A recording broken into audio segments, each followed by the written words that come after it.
This is Shaun Sport in podcast form. Before we get stuck into the AFL, over the weekend there was a lot of junior football finals and also senior football amateur finals on the weekend. So congratulations to all those teams that had victories, because I know there's a few people around the place that coaches in particular that hadn't coached finals and won grand finals, and they were all up and about.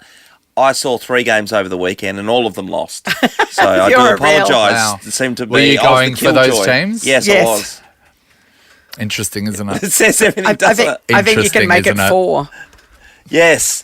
The fourth one was the purple team who played at the MCG on Saturday night. Now, you said last week, because I asked the question, as you know, I don't know too much about football, but I said, do they have a chance of beating Collingwood, especially Collingwood playing in front of their 90,000 their home crowd, and their you were home like, ground. Nah, they can do it. They're going to do it. And I said, no, they can't. And Nat said they can't, and there's a lot of other people who said they can't.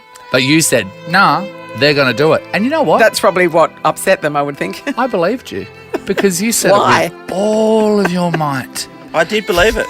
In fact, when I was at the pub on Friday, this guy, his last name was McSweeney. His first thing to say to me, "Hi, Shaun, my name is something McSweeney.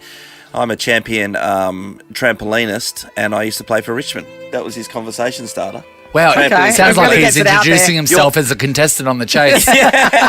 Your team will not be winning on Saturday. I thought that was a bit rude, and I Mr. tried to convince McSweeney? him too, Nathan. Did you double dance him? Did you double dance him out of there, Shaun? Who opens with that? I'm a champion trampolinist. You'd say you play for Richmond before you say you're It's the chase. Hi, I'm Shauny Mac. I used to be the Pigeon captain racer. of the Dockers, and I love soup. And then they go to the next person. Really weird. Anyway, the Dockers were they got stage fright, and I'm not saying all of them because, and I don't want to point the finger at a few, but there was like 3 guys who were really terrible, and one in particular had a hand in the first. He had a hand in 5 of the first 7 goals Collingwood kicked.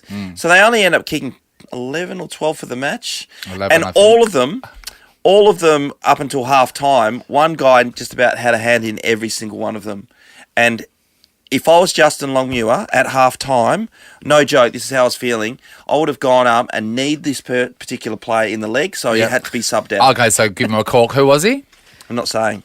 But everyone that watched it knows. So who was it? Because I didn't see it.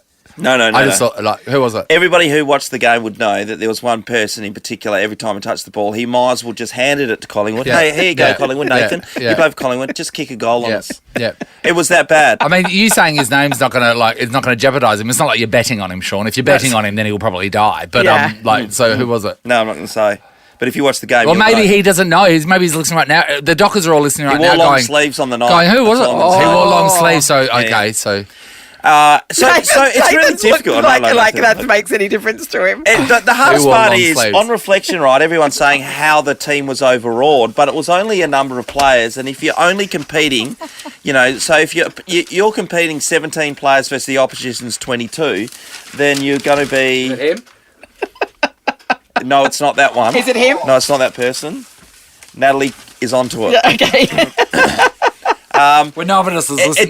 It's impossible to compete at the level. None of us are listening to you.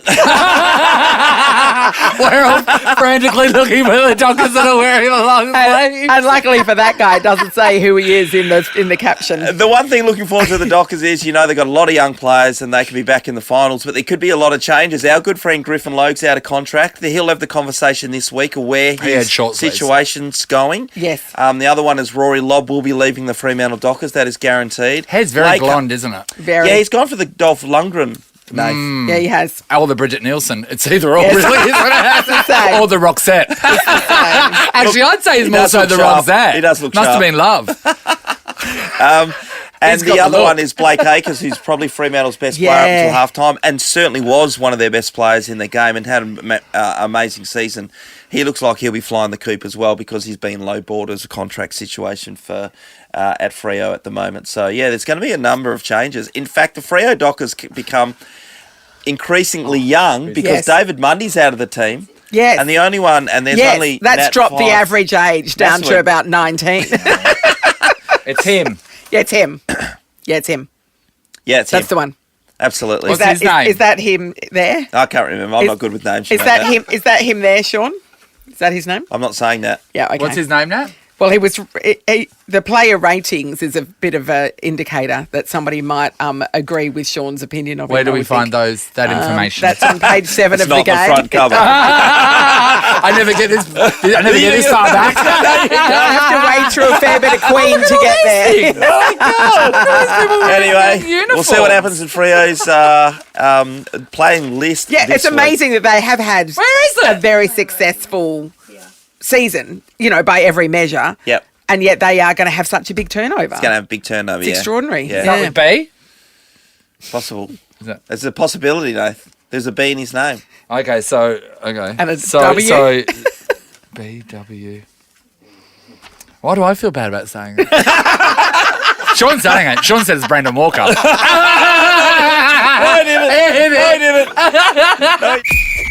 Shaun Sport in podcast form. The men's US Open finals just finished with Carlos Alcaraz, who's a guy that hasn't really been on the scene other than the last 12 months. He's Spanish. Yeah, that's because he's 19, isn't he? He's yes, he was born in 2003, Nat. He's now won nearly $9 million US in prize money. And get a load of this. After winning the US Open final today, beating Casper Ruud, he has become the new number one in the world. Extraordinary, isn't it? In a year. Yeah.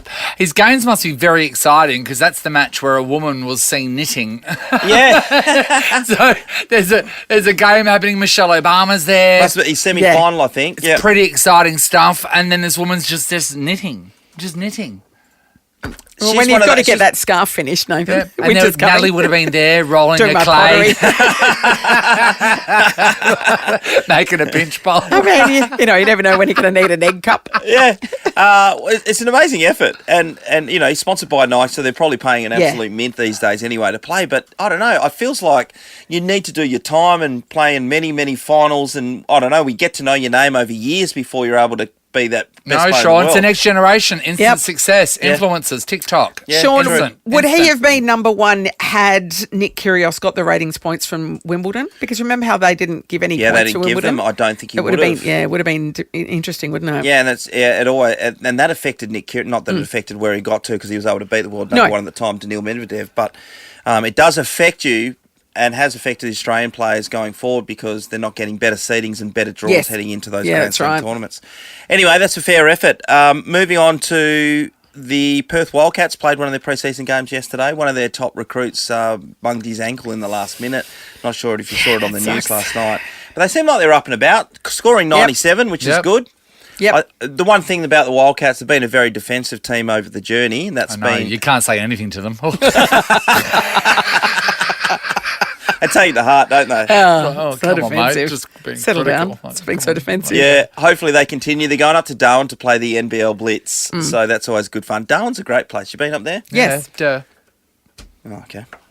And finally, the Dockers have got Any a couple of further days questions? at home with Justin Longmuir. They'll have their exit interview, so some players will be told, as were the Eagles players, that you're no longer needed at the club. Thanks for your time. Exit stage left, and then there's the other guys who will be looking for a new home. I don't think you've really touched on how the Dockers losing has hurt many people. The amount of people that were that paid astronomical amounts of price for their plane tickets and stuff and their accommodation over there, they did that for a win. Yeah, when you believe so. The guy, that old bloke that travelled over, he drove over like days beforehand with his caravan. They did all this for a win. The guys that got the flag mantle tattoos. Oh, they did that for a win. As we saw, there's no date on that, so we. I know. But my sister went over. She went over for the game. There was plenty of people I knew. She went over for the win. She went over for the win. She did. She went over for the win. And it makes me even sick. I just saw one of our colleagues, Luke, walk into the building. Yep. Oh, he's a Collingwood supporter. And he yelled out to me, and yelled I at you? ran off because I pretended I really had to read the news at that point in time. And he's like, Sean, it's 7:20. What are you doing? It was, Nathan. The people spend a lot of money to be a part of that. A lot of people have been hurt in ways that we can't even fathom. We're hurt by it. We were supposed to be going on our break, our September break, at the end of this week. But because the Dockers looked like they were making the grand final, we are working a whole nother week next week. Well, a whole week? Days, but it's... There's public holidays, isn't there? We're getting the... Well, who knows? We're supposed to get the Queen's public holiday. It was off, devastating for a lot of people who have also bought grand final tickets, accommodation, and flights. So what do they do with those now? I guess they've got to go, or they can Or sell. they flog them off. Yeah. Shaun Sport is a Nova podcast. For more great comedy shows like this, head to novapodcast.com.au.